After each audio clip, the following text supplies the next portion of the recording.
Guys, এই যে দেখেন আমার স্বামী, সে 3 মাস পর গ্রামে আসছে।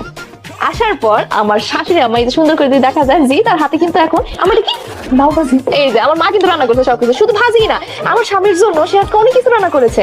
এই যে দেখেন মাছ, এটাই প্রথমে শেয়ার করি, আমাদের পুকুরে টাটকা মাছ আমার শাশুড়ি নিজের হাতে রান্না করেছে। তারপর এই যে মুরগি, বাবা দেখতেই বোঝা যাচ্ছে কি সুস্বাদু হয়েছে। এই যে ডিম, এই যে ভাত, এই যে ভর্তা, এই যে ডাল, সবকিছু দেখছে, কোনো কিছু কম দিনে সবকিছু শুধুমাত্র আমার এই শাশুড়ি আমার হায়দার আমার শাশুড়ি আমার নিজের হাতে রান্না করেছে। কেমন হয়েছে গো? বমি হইতেছে গাইস, যখন রান্না হয়েছে। এই তোমার কাম না?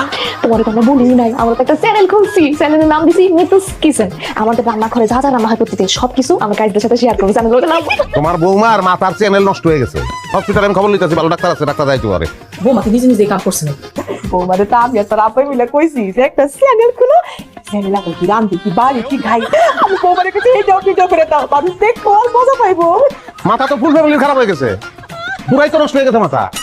হ্যাঁ, আমি ভাত খাইতেছি, ওইটা ভিডিও করবার মানুষে দেখবো। এটা হ্যাঁ ব্যক্তিগত জিনিস মানুষের দেখাবো, ওইটার বাজার পাইছো।